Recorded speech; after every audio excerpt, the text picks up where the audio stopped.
புதிய ஏற்பாட்டில் இருக்கிற 4 ரொம்ப ரொம்ப டேஞ்சரான, படிச்சதுமே பயத்தை உண்டாக்கக்கூடிய ஒரு 4 வசனங்கள இன்னைக்கு நம்ம பார்க்க போறோம். அதுல 4வது வசனம் இருக்கு பார்த்தீங்களா?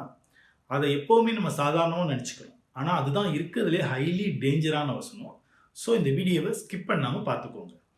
மத்தேயு 7ஆம் அதிகாரம் 22வது வசனம். இதுல இயேசு கிறிஸ்து சொல்லும்போது, அந்நாளில் அதாவது நியாயத்தீர்ப்பு இந்த உலகத்துல தொடங்குற நாட்கள்ல, அநேகர் என்னை நோக்கி, கர்த்தாவே கர்த்தாவே உம்முடைய நாமத்தினாலே தீர்க்க தரிசனம் உரைத்தோமே, பிசாசுகளை துரத்தினோமே, அநேக அடையாளங்களை அற்புதங்களை செய்தோமே அப்படின்னு சொல்லுவாங்க அப்படின்னு.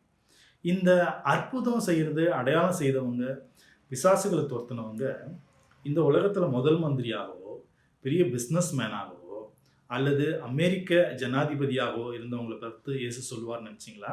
நோ. இயேசு கிறிஸ்துவனுடைய வேதத்தை கையில் எடுத்துக்கிட்டு லட்சக்கணக்கான மக்களுக்கு நல்லா தெரிஞ்ச தலைவர்களாக இருந்த கிறிஸ்தவ நபர்கள், கிறிஸ்தவ தலைவர்களை பற்றி தான் இந்த இடத்துல பேசுகிறார். அவங்கள பார்த்து தான் இயேசு கிறிஸ்து சொல்லுவாராம், உன்னை எனக்கு தெரியாது அப்படின்னு சொல்லுவாராம். அப்போ யோசிச்சு பார்த்துக்கோங்க, அந்த இடத்துல உங்களுடைய பேர் வரணுமா? நீங்கள் ரொம்ப பாப்புலரான நபராக இருக்க விரும்புகிறீங்களா? அல்லது கிறிஸ்துவுக்குள்ள அமைதியாக தெளிவான புத்தியோடு ஓடக்கூடிய நபராக இருக்கிறீங்களா? ஸோ மத்தேயு 7:22 எடுத்து நல்லா ஒரு முறை வாசித்து பார்த்துக்கோங்க. இந்த வசனத்தில் உங்கள் பேர் வந்துடக்கூடாது அப்படிங்கிறத நீங்கள் தலையாய கடமையாக எடுத்துக்கிட்டு உங்கள் ஓட்டத்தை முன்னெடுத்து ஓடுங்க. அடுத்தது 1 கொரிந்தியர் 10வது அதிகாரம் 5வது வசனம். இதில் பவுல் சொல்லும்போது, அவர்களில் அநேகரிடத்தில் தேவன் பிரியமாய் இருந்ததில்லை, அவர்களில் அநேகர் வனாந்திரத்தில் அழிக்கப்பட்டார்கள்.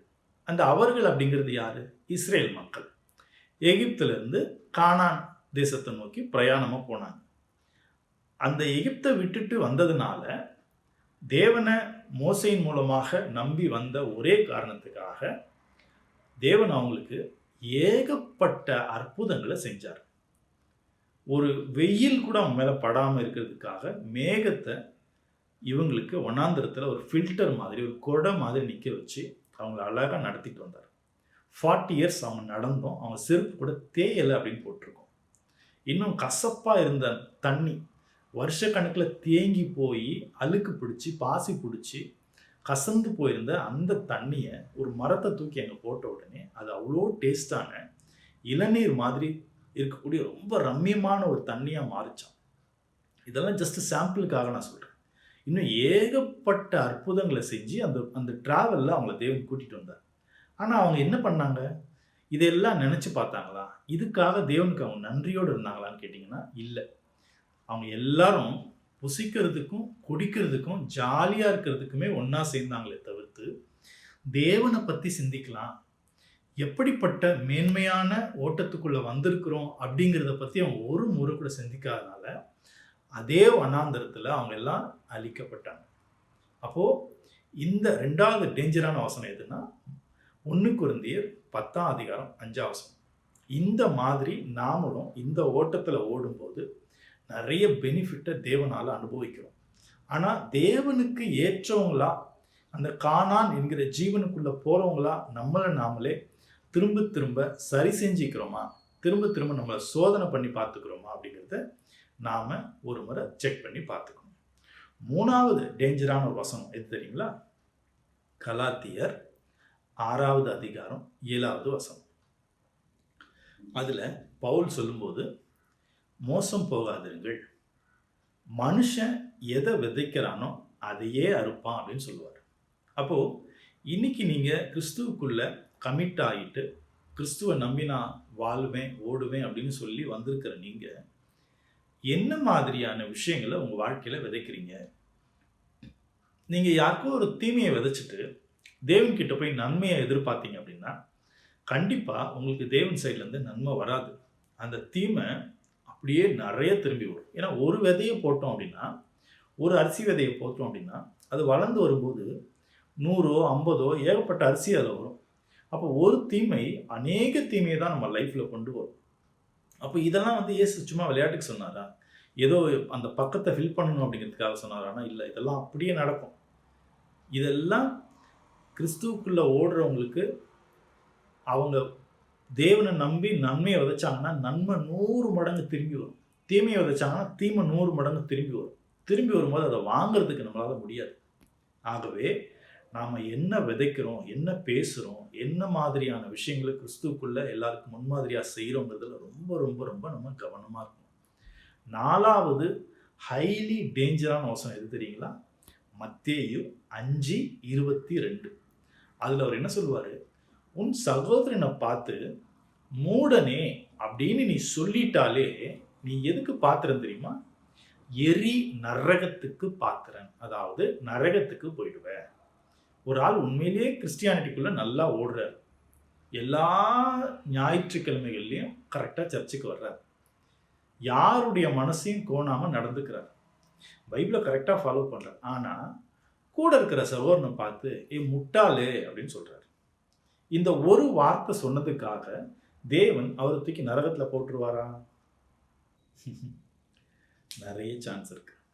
ஆதாம் தேவனுடைய வார்த்தையை ஒரே ஒரு முறை தான் கீழ்ப்படியாமல் போனார்.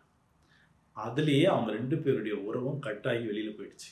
அவர் தூக்கி தோட்டத்தை விட்டு வெளியில் அமைச்சிட்டு இனி அவன் தோட்டத்துக்குள்ளே வரக்கூடாதுன்னு அவங்க ஒரு வாட்ச்மேனை வேற போட்டார். அப்போ தேவன் எவ்வளவு கண்டிப்புள்ளவர்னு பார்த்தீங்களா? அப்போது ஏன் ஒரு ஆளை முட்டாள்னு சொன்னால் தேவனுக்கு பிடிக்க மாட்டேங்குது? இதைத்தான் இன்னும் கொஞ்சம் ஸ்ட்ராங்காக ஹெவியாக 10 கட்டளைகளில் சொல்லியிருப்பார். அது என்னென்னா, கொலை செய்யாதிருப்பாயாக. ஒருத்தரை இன்னொருத்தர் கொலை செஞ்சிட்டாருன்னா அந்த கொலை செஞ்சவரை கல்லெறியணும் அப்படிங்கிறது தான் பழைய ஏற்பாட்டு சட்டம். அப்போ புதிய ஏற்பாட்டில் இதை இயேசு கிறிஸ்து நமக்கு கொஞ்சம் மாடிஃபை பண்ணி கொடுக்கும்போது எப்படி கொடுத்துருக்கிறார் அப்படின்னா, உன் சகோதரனை பார்த்து நீ முட்டாளே மூடனேன்னு சொல்கிறது எதுக்கு ஈக்குவல் அப்படின்னு கேட்டிங்கன்னா, கொலை பண்ணுறதுக்கு சமம். எப்படி நீ முட்டாள்னு சொல்லலாம்? தேவன் ஒருத்தரை முட்டாளாக படைப்பாரா? நோ, தேவன் ஒருத்தரை பரிபூர்ணமாக படைச்சிருக்கிறார். அப்போ தேவனுடைய படைப்பை போய் நீ தப்பாக சொல்கிற மாதிரி இருக்கு. அதனால் உனக்கு இந்த பனிஷ்மெண்ட். கொலை செய்கிறவன் தேவன் உருவாக்கின ஒரு உயிரை நீ எப்படி கொல்லலாம்? அப்போ உனக்கு இதுதான் பனிஷ்மெண்ட். அதே தான் இங்கே நீ மூடனேன்னு சொன்னால் நீ எதுக்கு பாத்திரவன் ஆயிடுவ? நரகத்துக்கு. இல்லை பது அப்படிலாம் இருக்காது. அப்போ இயேசு பொய் சொல்லுவாரா? நோ, இயேசு கிறிஸ்து எல்லா காலத்திலையும் எந்த வார்த்தையும் உண்மையை தான் பேசுவார். அப்போது நம்ம ஒருத்தரை பார்த்து மூடனேன்னு சொல்லக்கூடாதுன்னு ஏன் சொல்கிறார் அப்படின்னா, நீங்கள் ஆரம்பிக்கக்கூடிய எந்த ஒரு பிரச்சனையும் முதல்ல ஒரு சிறு வார்த்தையில் தான் ஸ்டார்ட் ஆகும். மூடனே, லூசு பயலே, அறிவில்லாதவனே, புரியாத அவனுக்கு, இப்படியெல்லாம் ஒருத்தரை குறைவான வார்த்தையில் ஆரம்பிக்கும் போது தான் அந்த பிரச்சனை கொஞ்சம் கொஞ்சம் கொஞ்சமாக வளர்ந்து அது உங்கள் உயிரை பறிக்கவோ அல்லது நீங்கள் அவங்களுடைய உயிரை பறிக்கவோ ஏற்ற மாதிரி வளர்ந்து போயிடும். ஆகவே ஒரு பிரச்சனையின் முதல் ஸ்டெப்லேயே அதை கட் பண்ணணும் அப்படிங்கிறதுக்காக தான் இயேசு கிறிஸ்து என்ன சொல்கிறாருன்னா, யாரையுமே தகாத வார்த்தையினால் பேசாதீங்க. அவ்வளவு பவர் இருக்க தேவ தூதர்கள் கூட வேதம் முழுக்க தேடி பாருங்க, யாரையுமே ஒரு வார்த்தை கூட அவங்க எக்ஸ்ட்ரா பேச மாட்டாங்க. தேவன் உன்னை கடிந்து கொள்வாராக அப்படின்னு தான் சொல்லுவாங்க. அப்போ அவ்வளோ பவர் இருக்கிற அவங்களே ஒருத்தரையும் பார்த்து ஒரு எக்ஸ்ட்ரா ஒரு வார்த்தையை தன் மனசுலேருந்து எடுத்து ஏதாவது பேசுவாங்கன்னு பார்த்தீங்கன்னா கிடையாது. அப்போ நம்மளுடைய வார்த்தைகள் எப்படி இருக்கணும் அப்படிங்கிறத நமக்கு சொல்லி கொடுக்கறதுக்காக தான் இயேசு கிறிஸ்து மத்தேயு 5:22 இப்படி ஒரு எச்சரிக்கையான வசனத்தை சொல்லியிருக்கிறார். ஆகவே இந்த 4 வசனங்களை நீங்கள் திரும்ப திரும்ப வாசிங்க. உங்கள் வாழ்க்கையில் இந்த மாதிரி சந்தர்ப்பங்கள் வந்துடக்கூடாது அப்படிங்கிறதுக்காக நீங்கள் ரொம்ப ஜாக்கிரதையாக இருந்தால் மட்டும்தான் இந்த ஓட்டத்தை நம்ம சிறப்பாக ஓடி முடிக்க முடியும். உங்களுக்கு தெரிஞ்ச வேதத்தில் இருக்கிற டேஞ்சரான வசனம் ஏதாவது உங்களுக்கு தோணுச்சுன்னா நீங்கள் அது கமெண்ட்டில் போடுங்க.